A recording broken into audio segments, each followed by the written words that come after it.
La escuela es el segundo agente de socialización después de la familia, donde se inserta el infante desde muy temprana edad. La escuela influye cuando el niño ya viene con un conjunto de comportamientos internalizados, es decir, asumidos como suyos, que representan el contar con una orientación personal de base. La escuela facilita la adquisición de conocimientos, habilidades, actitudes, valores, costumbres, normas de conducta, hábitos para convivir en sociedad y a desarrollar confianza en sí mismo.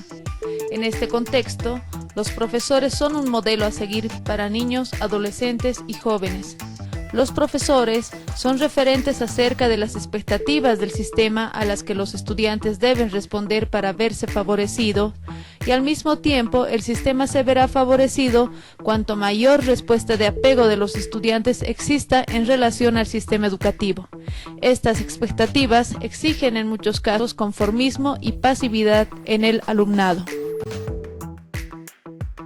La escuela facilita el desarrollo de habilidades cognitivas necesarias para la lectura, escritura y cálculo matemático, capacidades lingüísticas y comunicativas, psicomotricidad, de educación física deportiva y artística, saberes sociales, culturales, afectivos y emocionales, saberes ético, morales, espirituales y saberes locales, tanto como conocimientos científicos universales, técnicos, tecnológicos y productivos.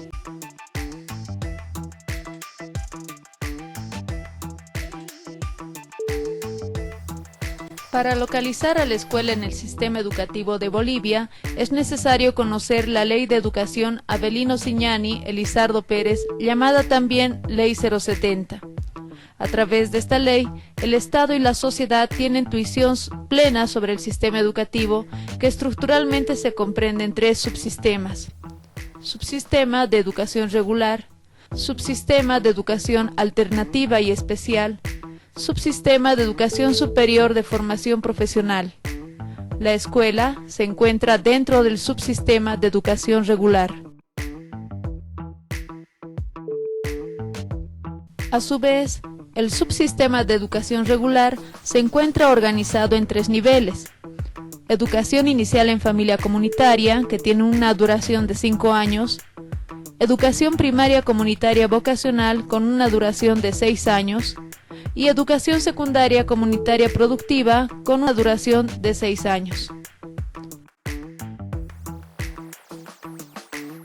En el nivel de educación inicial en familia comunitaria, encontramos dos etapas: educación inicial en familia comunitaria no escolarizada, que es de responsabilidad compartida entre la familia, la comunidad y el Estado, y la segunda etapa, educación inicial en familia comunitaria escolarizada, en donde se desarrollan las capacidades y habilidades cognitivas, lingüísticas, psicomotrices, socioafectivas, espirituales y artísticas, que favorezcan las actitudes de autonomía, cooperación y toma de decisiones en los niños.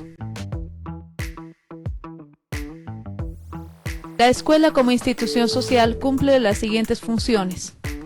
Función formativa, para que los alumnos desarrollen sus potencialidades personales de formas aceptables socialmente y para que se incorporen posteriormente al mundo del trabajo. Función socializadora, ya que integra a los sujetos como elementos civiles o ciudadanos de la sociedad. Se ocupa de la formación de ciudadanos al procurar el aprendizaje de valores, normas, comportamientos, actitudes o aptitudes de adoctrinamiento religioso, de creencias, ideologías enfocados a la cultura socialmente dominante, en el contexto político y económico al que pertenece. Condiciona las formas de actuar de las nuevas generaciones, favorecen la perpetuación de la estructura política de la sociedad de la que forma parte, por lo que además de ser socializadora, es reproductiva.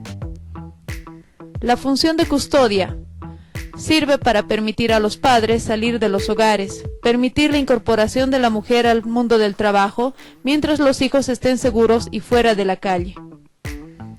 Finalmente, la función instructiva, porque la escuela facilita una actividad instructiva o de enseñanza y aprendizaje sistemática e intencional, que perfecciona el proceso de socialización espontáneo. En este ámbito, la escuela tiende a ser compensadora, ya que favorece el acceso a la educación obligatoria con el fin de compensar las desigualdades sociales en su proceso de socialización en aras de favorecer el desarrollo personal de los individuos.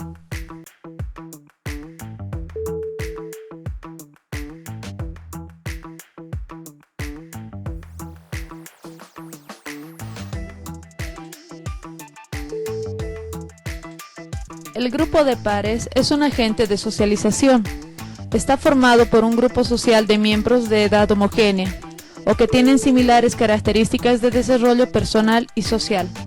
Los amigos son importantes en la formación de la personalidad del niño. Depende de la opinión de sus pares para formar su identidad. Cuanto más crece un niño, más actividades buscará fuera de la familia y también es más probable que se vea influido por grupos que hallen fuera del pleno control de los responsables del centro de enseñanza, aun cuando la mayoría de las actividades del grupo tengan lugar en el ámbito escolar. El grupo de pares tiene origen en la escuela, porque el niño comienza a relacionarse con niños de su edad. A continuación, veamos la evolución y formación de los grupos de pares en el contexto escolar.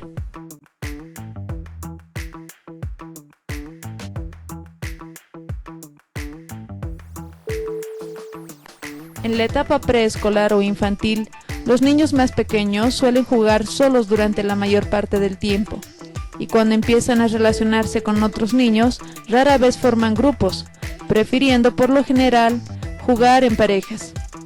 A esta edad, tanto las amistades como los pequeños grupos son de constitución variable, tienen una existencia temporal y se dan entre individuos de ambos sexos. Así, los rasgos característicos de todos los grupos a esta edad tan temprana consisten en sus reducidas dimensiones, su escasa perdurabilidad y su configuración mixta. En la etapa de enseñanza primaria, alrededor de los 7 años, los grupos de pares carecen de una estructura fija y siguen siendo inestables, dado que sus miembros varían de forma bastante apreciable, incluso dentro del mismo año escolar. Sin embargo, ya se ha iniciado la división en grupos de un solo sexo. Hacia los 8 o 9 años, esta división se vuelve más marcada y después de los 9 años aparecen grupos bastante separados de varones y de mujeres.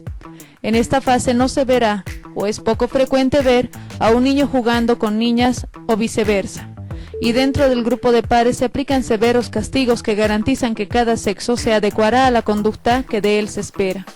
Los grupos de niños son más numerosos y están más rígidamente estructurados que los de las niñas, y estas tienden a formar parejas o tríos, pero más íntimamente unidas.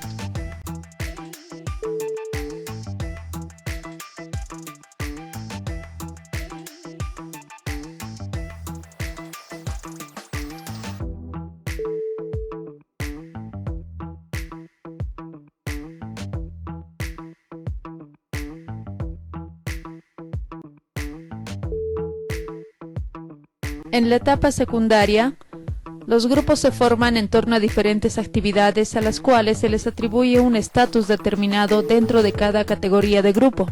Por ejemplo, los grupos podrían organizarse en función a los juegos, a los deportes que practican o a diversos temas de interés social y personal. Sin duda, a medida que los intereses de los adolescentes se hacen más claros y estables, confían más en su capacidad para elegir a sus amigos. Por lo tanto, los grupos de pares se vuelven más permanentes y más estructurados y con independencia de lo que sucede en la escuela, sus prácticas sociales se especializan y se centran menos en la vida escolar. Por sus características de desarrollo, en la etapa secundaria, los grupos son mixtos y también unisexuales. La cantidad o duración de su composición varía de acuerdo a sus propósitos y afinidades. La búsqueda de autonomía de parte del sujeto es ese distanciamiento afectivo y emocional que hace de su familia con el fin de incorporarse e integrar parte de otros grupos humanos u ámbitos de desarrollo psicosocial. En este proceso juegan un rol fundamental el grupo de pares, pero también otros agentes de socialización como los grupos de referencia. Se ha mencionado que el grupo de pares está formado por un grupo social de individuos de edad homogénea o que tienen similares características de desarrollo personal y social. Por el contrario, los grupos de referencia es un conjunto de personas que comparten intereses, gustos, actividades similares y que no necesariamente se asemejan o se agrupan por ser semejantes en edad. Además del grupo de pares y el grupo de referencia, el ídolo, el novio, la novia, el amigo íntimo, conocido también como el mejor amigo, son llamados agentes de socialización. Todos ellos cumplen las siguientes funciones. Función socializadora, ya que fomenta en el niño el aprendizaje de control de los impulsos agresivos y sexuales y que los convierta en formas socialmente aceptables. Función de feedback, ya que el niño se apoya en la información que recibe sobre sí mismo de los otros que forman parte del grupo, información que influirá en la formación de su identidad personal. Función referencial, ya que a partir de la comparación directa que el niño hace de sí mismo con los atributos y las características de los otros niños, podrá ir formando su propia identidad. Función de desarrollo de su autonomía. A través de los grupos, el niño participa de un escenario idóneo para el ejercicio de la independencia fuera del control adulto, encontrando aquí fuentes de aprobación y aceptación no adulta.